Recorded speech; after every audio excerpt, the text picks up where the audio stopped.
बिस्मिल्लाहिर्रहमानिर्रहीम। अस्सलाम वालेकुम डियर लर्नर्स। तो आज हम अपना क्लास 12 का जो बायो का हमारा चैप्टर है, टॉपिक हमारा है मैकेनिज्म इन एनिमल्स। ठीक है, पिछले लेक्चर में हमने प्लांट्स में थर्मोरेगुलेशन के मैकेनिज्म को स्टडी किया था। तो आज हम एनिमल्स में स्टडी करेंगे किस तरह से उनके अंदर थर्मोरेगुलेशन का प्रोसेस होता है। तो सबसे पहले हम बात करेंगे बॉडी हीट के बारे में और हीट गेन एंड लॉस, कि किस तरह से हमारे अंदर जो हीट है वो क्या हो रही है, ट्रांसफर हो रही है from the external environment to internal environment, और फिर हमारी बॉडी से आउट भी क्या कर रही है, मूव कर रही है। तो हम कहते हैं कि हमारे अंदर जो एक एनिमल बॉडी होती है उसके अंदर टेम्परेचर जो है, जो rate of change of heat है इन द बॉडी, वो डिपेंड करता है अपॉन द हीट जो कि प्रोड्यूस हो रही है इन द बॉडी।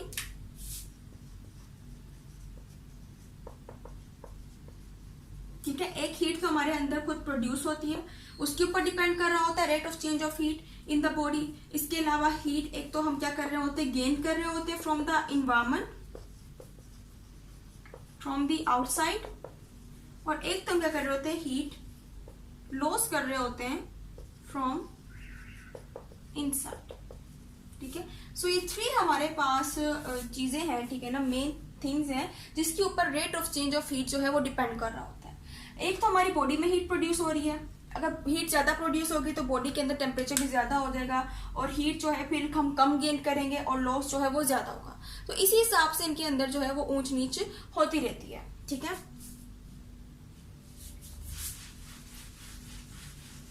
इसी तरह जब हम बात करते हैं कि हीट हमारे अंदर जो है वो कैसे एंटर होती है, हम गेन किस तरह करते हैं, मुख्तलिफ रेडिएशन होती है हमारे पास। इंफ्रारेड रेडिएशन होती है, इंफ्रारेड थर्मल रेडिएशन, ठीक है, या फिर हमारे पास डायरेक्ट या फिर रिफ्लेक्टेड सनलाइट। सो इंफ्रारेड थर्मल रेडिएशन होती है कुछ, या फिर कभी कभार डायरेक्ट या फिर रिफ्लेक्टेड सनलाइट जो है उनके जरिए से हीट जो है हमारे अंदर क्या होती है, डायरेक्टली एंटर होती है। इसी तरह जब हम लॉस की बात करते हैं किस तरह से हमारे अंदर से हीट जो है वो बाहर मूव करती है। सो मुख्तलिफ प्रोसेसेस होते हैं, एक तो हमारे पास रेडिएशन होता है, रेडिएशन के जरिए हीट जो है वो बाहर निकलते हैं, इसके अलावा एवापोरेशन के जरिए। ठीक है, तो इस तरह से हम क्या करते हैं, हीट को लॉस भी करते हैं जब हीट की अमाउंट ज्यादा होती है, और जब हमारे पास हीट जो है वो कम होती है तो हम इन्वायरमेंट से लेते हैं through these radiations and these sunlights. ठीक है, सो अब हम स्टडी करेंगे टेम्परेचर क्लासिफिकेशन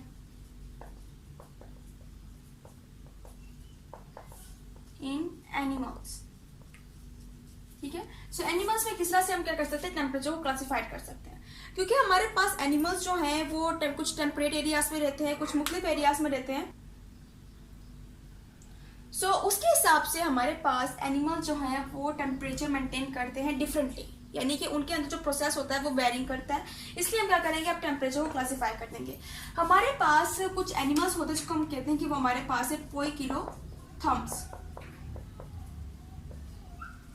ठीक है, इस कैटेगरी के एनिमल्स जो हैं वो ज्यादातर क्या करते हैं कि जब भी बाहर एक्सटर्नल इन्वायरमेंट में चेंज आ रहा है, वाटर में चेंज आ रहा है या फिर एयर में चेंजिंग आ रही है, सो पोइकिलोथर्म जो है वो एनिमल्स की ऐसी कैटेगरी है जो बाहर एक्सटर्नली चेंज जब आता है तो उसके हिसाब से अपने अंदर जो है वो चेंजेस करना शुरू कर देते हैं। ठीक है, सो ये हमारे पास क्या होते हैं, पोइकिलोथर्म्स एनिमल्स होते हैं। इस कैटेगरी में हम ज्यादातर डालते हैं हमारे पास एम्फीबियंस, ठीक है, इनवर्टिब्रेट्स, फिशेस होती हैं कुछ, और रेप्टाइल्स। ठीक है, सो इस तरह के एनिमल जो हैं वो पोइकिलोथर्म्स की कैटेगरी में डाले जाते हैं, जो कि बाहर एक्सटर्नली जब चेंज आता है तो उसके हिसाब से अपने अंदर भी क्या करते हैं, इंटरनली चेंजिंग शुरू कर देते हैं। ठीक है, ये हमारे पास थी फर्स्ट कैटेगरी। अब हम सेकंड कैटेगरी को टच करने जा रहे हैं, जो कि हमारे पास होती है होमियोथर्म्स। ठीक है, अब इस कैटेगरी के जो एनिमल्स होते हैं जब भी एक्सटर्नल इन्वायरमेंट में कोई चेंज आ रहा है, टेम्परेचर में चेंज आ रहा है, हीट में चेंजिंग आ रही है, सो उसके हिसाब से ये क्या करते हैं, अपने अंदर चेंजेस नहीं करते बल्कि अपनी बॉडी को मेंटेन करने की कोशिश करते हैं।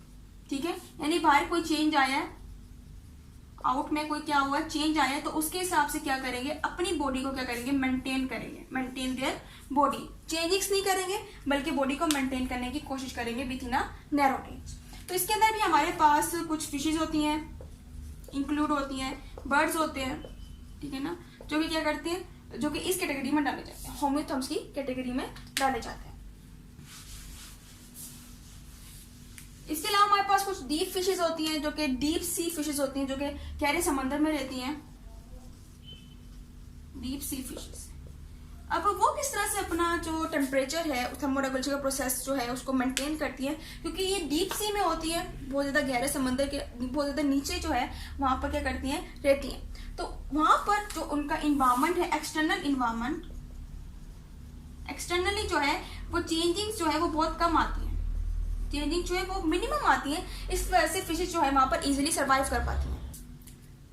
सो ये हमारे पास क्या होती है, डीप सी फिशेज होती है। इसके अलावा कुछ लिजर्ड्स वगैरह की जब हम बात करते हैं, लिजर्ड्स भी क्या करती हैं, अपने अंदर बॉडी का जो टेम्परेचर है उसको रेगुलेट करने की कोशिश करती हैं, इस वजह से वो क्या कर लेती है, इजीली सर्वाइव कर जाती हैं।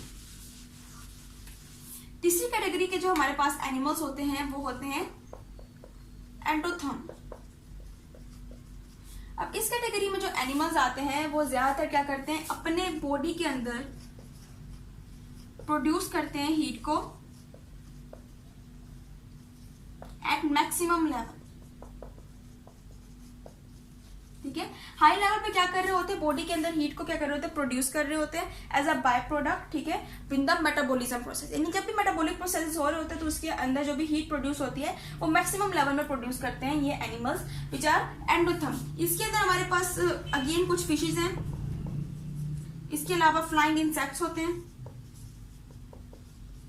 ठीक है ना। तो इस तरह के एनिमल्स जो है हम क्या करते हैं, उनको कहते हैं कि वो हमारे पास क्या है, एंडोथर्म। सो इस कैटेगरी में फॉल करने वाले जो एनिमल्स हैं, ठीक है, सो हम कहते हैं कि ये एनिमल्स अपनी बॉडी के अंदर जब भी इनके अंदर मेटाबॉलिक प्रोसेसेस होते हैं, सो बॉडी के अंदर हीट जो प्रोड्यूस करेंगे वो लो लेवल पर करेंगे, यानी खुद तो हीट प्रोड्यूस कर रहे होते हैं लो लेवल पे अपने अंदर, लेकिन इन्वायरमेंट जो है इनका एक्सटर्नल इन्वायरमेंट वहां से क्या कर रहे होते हैं, हीट को एब्जॉर्ब कर रहे होते हैं, ठीक है। तो इस तरह से क्या करते हैं, ये सर्वाइव करते हैं in the environment. In animals में हमारे पास अगेन कुछ एम्फीबियंस होते हैं, फिशेज हैं, ठीक है। तो इस तरह के एनिमल्स जो है इस कैटेगरी के अंदर फॉल करती हैं और अपनी बॉडी के अंदर लो लेवल पर हीट प्रोड्यूस करती है, जबकि इन्वायरमेंट में से क्या करती है, हीट को ज्यादा से ज्यादा एब्जॉर्ब करती है। लास्ट कैटेगरी है हमारे पास नंबर 5 पे, विच इज हेटेरोथर्म। अब ये एनिमल्स जो होते हैं ये बहुत ज्यादा इंटरेस्टिंग वर्क करते हैं, क्योंकि ये बाहर के इन्वायरमेंट के हिसाब से अपने अंदर चेंजेस नहीं कर पाते। मीन्स कि अगर बाहर कोई इन्वायरमेंट में चेंज आ रहा है तो उसके हिसाब से चेंजिंग करने की कोशिश करते हैं, इनके अंदर भी कुछ ना कुछ चेंजेस आती हैं, लेकिन वो चेंजिंग जो है वो with in a narrow range,